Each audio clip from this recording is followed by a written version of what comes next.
Ortega nos va a dar una clase particular de cómo conseguir este éxito haciendo nuestra propia marca y siendo nuestro propio producto. Bienvenido, Correcto. Quique. Gracias, Pita, gracias. Como todos los martes aquí, ya sabes que bien contentos.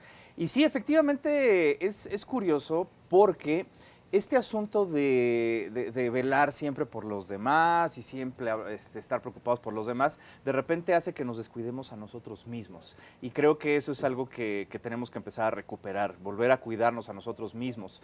De repente se ha hablado mucho, ¿no?, de que las marcas internacionales, las grandes empresas y que incluso valen por ser una marca mucho más que todo el mobiliario, los coches, computadoras que tienen.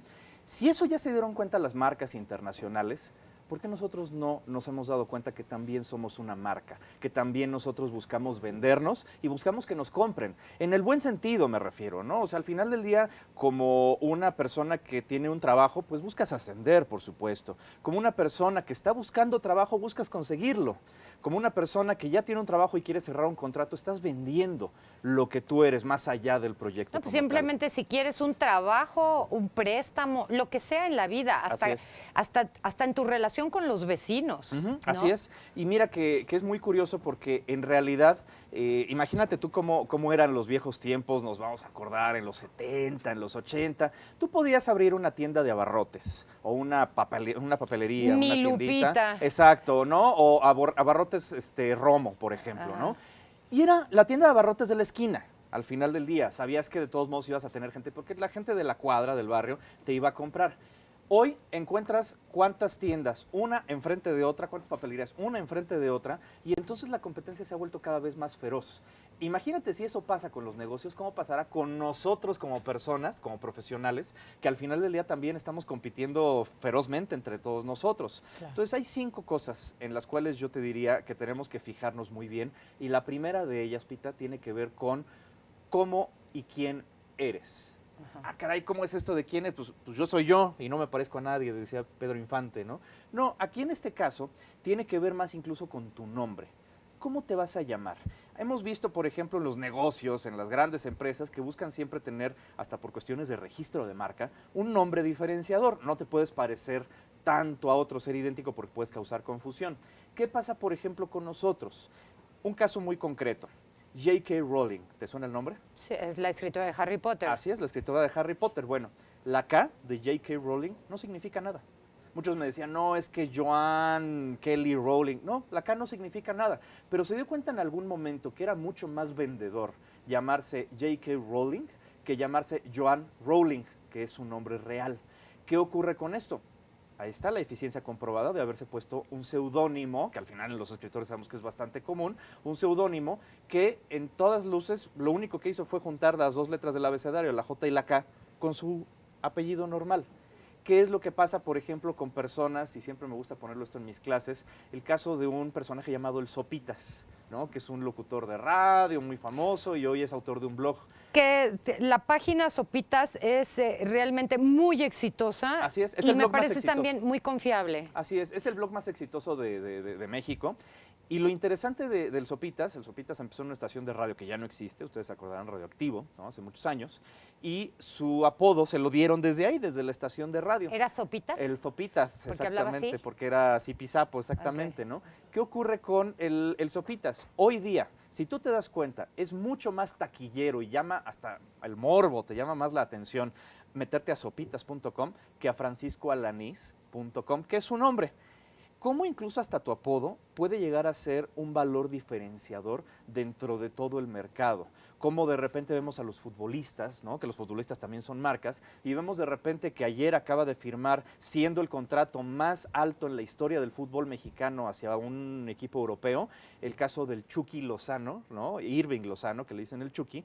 ¿Cómo es que una persona así tiene el récord de haber sido vendido por 24 millones de euros? Claro. Estaba pensando en el Chicharito, También. que es hijo del chícharo. Así es. Y entonces cuando empezaron con que si el chicharito, y por los ojitos verdes. Así es. Y como que no le hacía gracia lo del chicharito, pero ya se le quedó, es chicharito a nivel mundial. Incluso qué Chicharito. tanto valor tendrá que la playera de que estaba en el Real Madrid decía Chicharito, no decía Hernández. Exacto. Esas son las cosas de valor de marca que tenemos que empezar a ver. Entonces, para todos los que nos están viendo en casa, la gran pregunta es, ¿cómo estás mercadeando tu propio nombre hacia ella afuera? Ok. ¿Cuál es el nombre con el que estás, por ejemplo, poniendo tus tarjetas de presentación o el identificador de tu escritorio?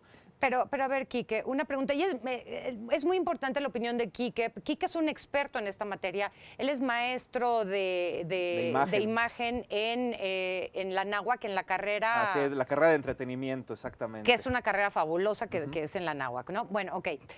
¿Cómo de todos estos aspectos de tu nombre, cuál es el que debes de elegir?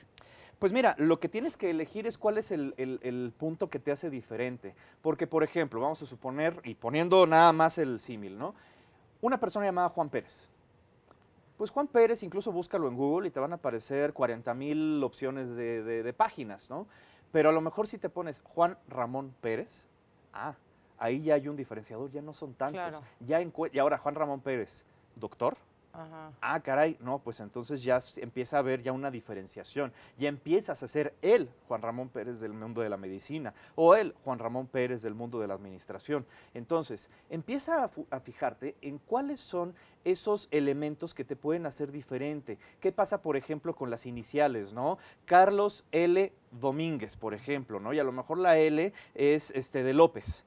Pero como Carlos López es un apellido muy común, bueno, pues a lo mejor Carlos L. Domínguez ya puede diferenciarse, ¿no? Claudio X González. Exactamente. George W. Bush. Que no sé la X, por ejemplo, de Claudio X González qué signifique, pero evidentemente es algo diferenciador, por supuesto, ¿no? Entonces, tenemos que empezar a fijarnos cómo es que podemos nosotros ser únicos en el campo de nuestro propio nombre. Y ojo, no se trata de cambiarnos el nombre, ¿no? Se trata de cómo puedo hacer que mi nombre brille más. Esa es la primera recomendación. Muy bien. La segunda recomendación, Pita, es ten claros tus objetivos. Piensa a dónde quieres llegar. Y los consultores de imagen tenemos una frase fabulosa que dice, piensa siempre, todas las mañanas, en ponerte la ropa del trabajo que quieres y no del que tienes.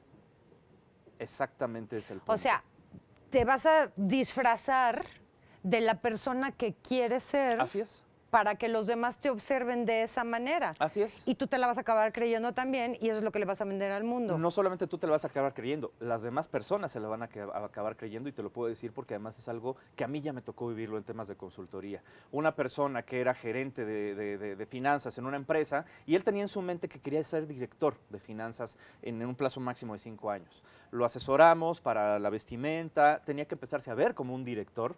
Cuando llegó el momento de que se desocupó ese puesto de director de finanzas, ¿a quién crees que fue el primero que vieron? Claro. Justamente esa persona que parece director. Ahora, ojo, ser y parecer es importantísimo. El ser es, pues también tienes que tener números que avalen que puedes tener ese puesto. Pero si lo eres, pero no lo pareces, es muy probable que ni siquiera se fijen en ti, que ni siquiera abran la carpeta de tus números a ver si funciona. A ver, Quique, creo que estamos llegando a un punto que es importantísimo, que es el ser y el parecer, ¿no? Recordamos la máxima de Maquiavelo que dice, pocos ven lo que realmente eres, pero todos ven lo que pareces. Así es. Aunque suene difícil, porque esto es algo con lo que podemos pelearnos todos los días y decir, no, pero yo soy de tal manera, y el que me quiera que me compre así, porque yo soy, sí, pero pareces otra cosa, mano. Así es. ¿No? Entonces, si pareces otra cosa, entonces ni te van a contratar, ni te van a prestar, ni te van a ayudar, ni te van a querer cerca, ni esto, ni aquello, porque pareces X cosa.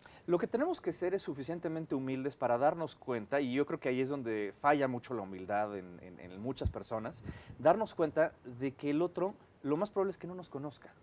Y lo primero que va a ver de nosotros, tristemente y cruelmente sí, pero es real, es la parte física. Totalmente. Y por supuesto tienes que fijarte en ese tema para poder dar el mensaje correcto. Ahora, ojo, no significa ponerse traje y corbata todos los días, significa dar el mensaje correcto a las personas correctas. Si tú eres un vendedor de la central de abastos, ponerte traje y corbata evidentemente te va a estorbar y no vas a parecer vendedor de la central de abastos. Si eres un diseñador gráfico, no tienes por qué ponerte un traje. Exactamente. ¿No? Imagínate una persona que trabaja en Google, por ejemplo, pues no se ponen traje y corbata, ellos son creativos, son lúdicos, juguetones, son jóvenes, ¿no? Pero si vas a un banco, cuidado y no te pones traje y corbata. Piensa siempre en lo que quieres lograr cada día y piensa en esos objetivos puntuales. Nos estaba pensando en estas barberías que están de moda otra vez, ¿no? Las barberías de barbas y los dueños o los que trabajan ahí, casi todos traen un barbón sedoso y todo. ¿Por qué? Pues porque es lo que venden. La parte de coherencia, o sea, imagínate tú, por ejemplo, un nutriólogo, ahorita que hablábamos de los nutriólogos y todo, y que de repente sea el nutriólogo que pesa 400 kilos, sí, ¿no? o que sea anoréxico. O que sea anoréxico, ¿no? O de repente la persona, decían por ahí, ¿no? Personas, por ejemplo, médicos de dermatólogos y que tienen granos o que tienen barritos. Dices, bueno, ¿por qué no aplicas ese conocimiento en ti? ¿Cómo podría yo confiar en ti? Entonces piensa siempre en ser esa persona coherente, Pita. Exactamente.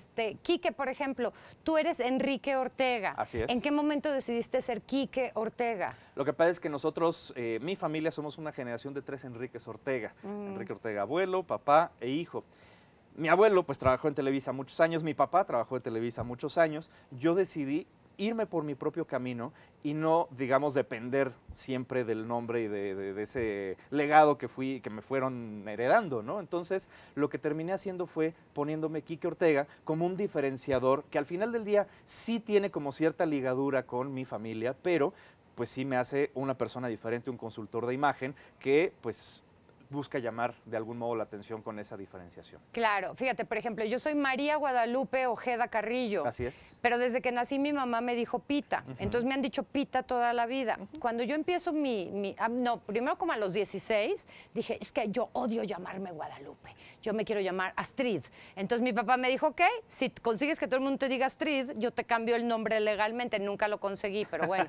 Entonces cuando empiezo mi carrera profesional, hubo quien me dijo que no te puedes llamar Pita. O sea, es totalmente antiprofesional, es como ridículo que una conductora se llame Pita. Y aquí estás. Pues ya, o sea, es que a fuerza de estar, estás, ¿no? Claro. O sea, a lo mejor no es el nombre que más me gusta en el mundo, pero es mi nombre. Claro. Y nada más yo me llamo así. Es tu valor diferenciador de algún modo, ¿no? Y ahorita en estos tiempos donde al final del día hasta la irreverencia se compra y se compra muy bien, tenemos que empezar a pensar hasta en eso. Si los apodos, si los nombres, si los diminutivos te pueden ayudar a venderte más. Claro, y claro, como dices, también dependiendo de cuál sea el área en la que estás trabajando, porque por ejemplo ahorita los blogueros, ve cómo se llaman, Cayo de Hacha. Ajá, Yuya. Yuya, ¿no? Ajá, exacto. Chumel. ¿no? Ajá, pero sí como que, imagínate, la doctora en relaciones internacionales, Yuya.